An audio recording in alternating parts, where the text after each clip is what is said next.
नमस्कार, मेरा नाम मनदीप पूनिया है। अभी हमारे साथ गुरनाम सिंह चढ़ूनी हैं, जिन्होंने कॉल दी है करनाल सेक्रेटरीट को घेरने की।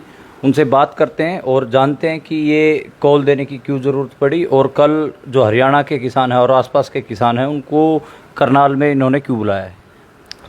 देखिए, जो 28 तारीख को लाठीचार्ज किया गया है उसमें एक बदले की भावना से लोगों को पीटा गया है और उसमें जो मौके का मजिस्ट्रेट है वो सिर फोड़ने के ऑर्डर दे रहा है।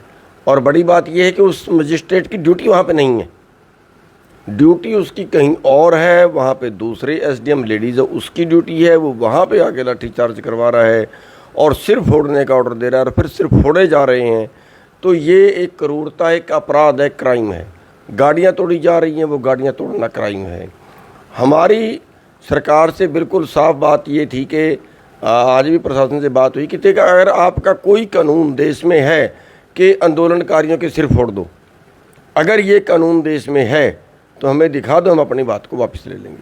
अगर गाड़ियाँ तोड़ना किसी कानून में है, हमें दिखा दो, हम वापस ले लेंगे। एक किसान की हत्या कर दी उन्होंने पीट पीट के, उसके गुद्दी में लाठी लगी हुई थी, यहाँ पे गोला पड़ा हुआ था, उसके पेट में सोजस थी, लेकिन उसका मेडिकल नहीं करवा पाए, पोस्टमार्टम नहीं करवा पाए।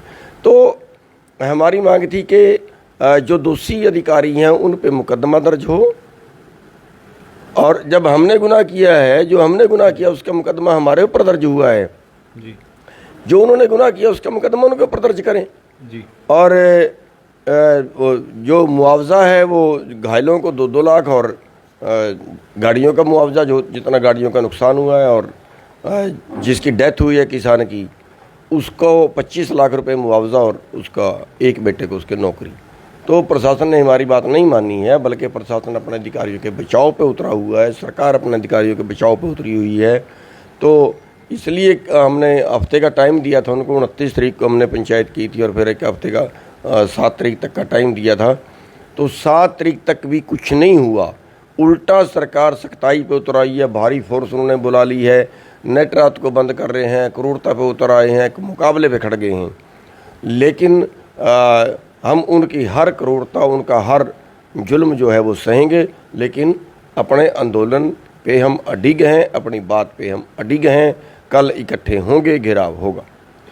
वो जो भाषा थी उस एसडीएम की, आप सबने सुनी होगी, जिसमें वो हाँ भरवा रहे हैं सर फोड़ने के लिए और वो बोल रहे हैं कि फोड़ोगे कि नहीं फोड़ोगे। तो वो आपने उनको वीडियो दिखाई जो सरकार से जब आपकी बातचीत हुई, आपने कहा नहीं कि ये जो भाषा है ये तो सब समाज में एक्सेप्टेबल भी नहीं है। नहीं, उनकी देखी हुई है वीडियो, कोई वो अनजान नहीं है कि उन्होंने अभी तक वीडियो देखी नहीं है, देखी हुई है उनकी। उसके बावजूद जानबूझकर उस बात के ऊपर पर्दा डाल रहे हैं।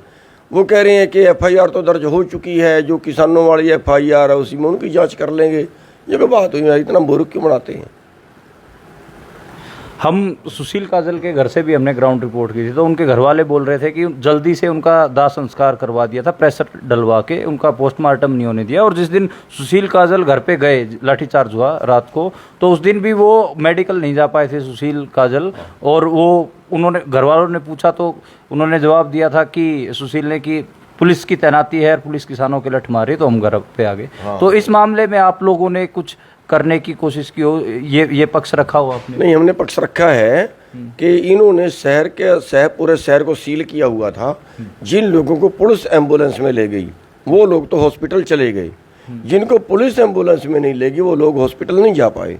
और ये सुशील कुमार भी उनमें एक था। इसको चोट थी, अस्पताल जाना चाह रहा था, लेकिन आगे नाके थे, उन्होंने नहीं जाने दिए। तो ये रात को घर चला गया कि चलो सवेरे दिखाएंगे, सवेरे तक उसकी डेथ होगी। और जो दाखिल हुए थे उनको भी तुरंत वहाँ शाम तक हॉस्पिटल से निकाल दिया, किसी की एमआरआर नहीं काटी। जब हमने जाम खोला तो उस वक्त हमने ये घोषणा की थी कि सवेरे हम जो है वो घेरेंगे हॉस्पिटल को। वो एमएलआर क्यों नहीं काट रहे, वो उनकी ड्यूटी नहीं है क्या? उनको घेरेंगे। तब उन्होंने कुछ एमएलआर रात को काटी 9 बजे 10 बजे और कुछ फिर सवेरे काटी। कुल 28 एमएलआर उन्होंने काटी और लाठियाँ डंडे तो औरों को भी बहुत से को लगे हुए थे। देखिए, इंटरनेट फ्रीडम के ऊपर बहुत बात होती है इंडिया में। भारत में जहाँ पे भी आंदोलन वगैरह होते हैं इंटरनेट बंद कर दिए जाते हैं। हम भी देख रहे हैं कि जैसे जो किसान आंदोलन है उसका सोशल मीडिया पे बहुत उभार है, अब इंटरनेट बंद कर दिया है। तो आप लोगों की कवरेज कैसे कर पाएगा मीडिया? ये आपने इंटरनेट हर बार ही बंद कर देते हैं, जिससे आम नागरिक भी परेशान होता है। इस बारे में आपने प्रशासन से कुछ रखा हो? देखिए, नहीं, इस बारे में कुछ नहीं रखा। हमें तो तब पता नहीं था कि इंटरनेट बंद करेंगे, बाद में पता चला। लेकिन ये एक जनता के अधिकारों का हनन है। नेट आज के टाइम की ज़रूरत है, और मेरे को तो यही पता लगा, पेपर हैं कल के कई जगह बच्चों के, वो नेट से होते हैं। तो ये पब्लिक के अधिकारों का हनन है कि लोगों की सूचना, अगर वो लोगों को पिटें भी तो वो बात कहीं तक ना पहुँचे। उन्होंने पत्रकारों को भी ये कहा है कि खबर वो देनी है, पहले हमारे सेंसर करवाओगे। पत्रकार भी खबर नहीं दे सकते। पहले तो जो नेशनल मीडिया है वो ज़्यादातर कारपोरेट का है। अंबानी अडानी ने, सुभाष चंद्रा ने अपने चैनल खड़े किए हुए हैं। जो सोशल मीडिया छोटा मोटा चलता है वो नेट पे है, नेट बंद कर दिया है। और उसके बावजूद जो कुछ छापता है उसके लिए भी ये आदेश जारी कर दिए हैं कि कोई भी पत्रकार बिना प्रशासन को बताए खबर नहीं देगा, बिना प्रशासन की परमिशन के खबर नहीं देगा। ये और आदेश बता रहे हैं, जारी करती हैं। तो आपको नहीं लग रहा कि ये पत्रकारों, साथ में किसानों के और आम नागरिकों के भी अधिकारों का हनन हो रहा है, और इसके लिए कुछ ठोस होना चाहिए? सरकार सच्चाई को छुपाना चाहती है। पत्रकारों से, मीडिया से क्या होता है, सच्चाई लोगों के सामने जाएगी, वीडियो लोगों के सामने जाएंगे, उसको छुपाना चाहती है, सच्चाई को छुपाना चाहती है, झूठ पर राजनीति कर रही है, फ्रेब पर राजनीति कर रही है, दगा पर राजनीति कर रही है।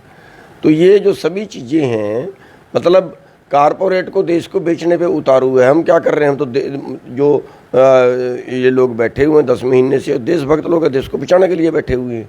ये कोई देशद्रोही थोड़ा ही है जिनको ये इतनी क्रूरता उनके ऊपर बरती जाए कि उनके सिर फोड़ दिए जाएँ, नेट बंद कर दिए जाएँ, मुकदमे बना दिए जाएँ, जेलों में डाल दिया जाए, और पता नहीं क्या क्या कर दिया जाए कि कभी इनको उग्रवादी बता दिया जाए, कभी इनको माओवादी बता दिया जाए, कभी इनको कुछ और बता दिया जाए। ये प्रचार आज भी चल रहा है आप लोगों के खिलाफ। हम सोशल मीडिया पे देख रहे थे तो उसमें लिखा हुआ कि ये तो उग्रवादी हैं, खालिस्तानी हैं, तो कल करनाल में अराजकता फैलाएंगे, सब प्रचार अभी भी चला हुआ है। खालिस्तान को उनके बाप ने बना दिया यहाँ पे। किसने यहाँ पे खालिस्तान बना दिया? कौन यहाँ पे खालिस्तानी है? तो वो बकवास करते हैं इस तरह का, और खुद बनते हैं देशभक्त और हैं देशद्रोही। आज जो देशद्रोही हैं वो अपने आप को देशभक्त कहा रहे हैं।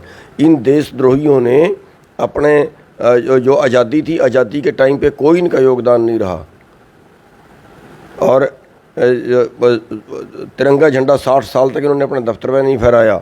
आज ये तिरंगा ओढ़ के आज ये लोगों के बीच में जाते हैं। जब लोग जूते मार रहे हैं इनको, तब ये तिरंगा ओढ़ के लोगों के बीच में जाते हैं। अब ये देशभक्त बन गए तिरंगा लेके। सुनने में आ रहा है कि बहुत बड़ी फोर्स वहाँ पर लगाई गई है। अगर किसानों को नहीं जाने दिया गया, जो सेक्रेटरीट है वहाँ तक नहीं पहुँचने दिया गया, तो क्या रणनीति रहेगी? चलो मार सकते हैं, वो मार दें, हम तो हाथ नहीं उठाएंगे। अगर उनको किसानों को मारने में सब्र आता है, कि किसानों को मारने में संतुष्टि मिलती है, तो मार दें। पहले उन्हें सिर फोड़े, और फोड़ देंगे। उनकी मर्जी है, जो करना है, सरकार ताकत है उसके पास, कर लें जो करते हैं। आपका इरादा कितना मजबूत है कल घेराव का? देखिए, हम किसी पे हाथ नहीं उठाएंगे, ये हमारी सख्त हिदायत है। हम किसी पे हाथ नहीं उठाएंगे। वो लठ मारेंगे हम खड़के खाएंगे, वो गोली मारेंगे हम सामने से खाएंगे।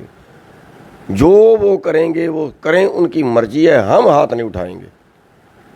आपने अपने फेसबुक लाइव वीडियो में भी कहा कि ट्रैक्टर के साथ आए, बैरिकेड तोड़कर आगे बढ़ेंगे। बैरिकेड तोड़ने की हमने कही है, लेकिन हमने साथ की साथ हमने ये भी कहा है कि हमने शांति बनाए रखनी है। हमने कहीं उपद्रव नहीं करना। जो उपद्रव करता है उसको उसके साथ वाला साथी वहीं पकड़ ले, और जो उपद्रव करने से रुक नहीं सकता, कई ऐसे बीच में आती हैं, सरकार मिला देती है जी। सरकार अपने लोग मिला देती है जी। तो उन लोगों से हमारी अनुरोध ये है कि जो रुक ही नहीं सकता वो इस आंदोलन में शामिल ना हो, वो अपने घर पे रहे। आंदोलन बाकी के लोग लड़ लेंगे। जो लठ खा सकते हैं, जो शांतिपूर्वक रह सकते हैं, वही आंदोलन में आएँ। और अगर कोई ऐसा कोई तत्व बीच में आता है, उसको उसी का जो हमारे लोग हैं वो पकड़ लें, क्योंकि हमारे सभी जो है वो वॉलंटियर हैं, और सभी को आंदोलन को बचाना है। इस आंदोलन को तोड़ने की किसी को इजाज़त नहीं होगी। अगर कोई उपद्रव करता है तो वो आंदोलन को तोड़ने के लिए बीच में आ रहा है, ये समझा जाना चाहिए। मेरा आखिरी सवाल है कि आप जो कल पूरी घेराव कर रहे हैं, उससे आपको क्या लग रहा है? उससे आप हैं कि सरकार झुकेगी, बात मानेगी? आप आशावान हैं? देखिए, अगर लोकतंत्र का तरीके से देखा जाए तो सरकार जनता की होती है। सरकार ये नहीं है, ये तो गिरोह हैं। सरकार इनका मतलब जनता के लिए ही सब कुछ होता है, और अगर जनता के ऊपर कोई अनर्थ करता है तो उसकी जो है वो सुनवाई का यही तरीका है कि हम प्रदर्शन करें, हम इकट्ठे हों, हम वो सब कुछ करें, और फिर भी नहीं मानते हैं तो फिर ये अधिकारी देश के मालिक थोड़े ही बन गए हैं, फिर घेरेंगे इनको। जी शुक्रिया गुरनाम जी। ये थे हरियाणा के कद्दावर किसान नेता गुरनाम सिंह चढ़ूनी जी। आप देख रहे थे गांव सवेरा।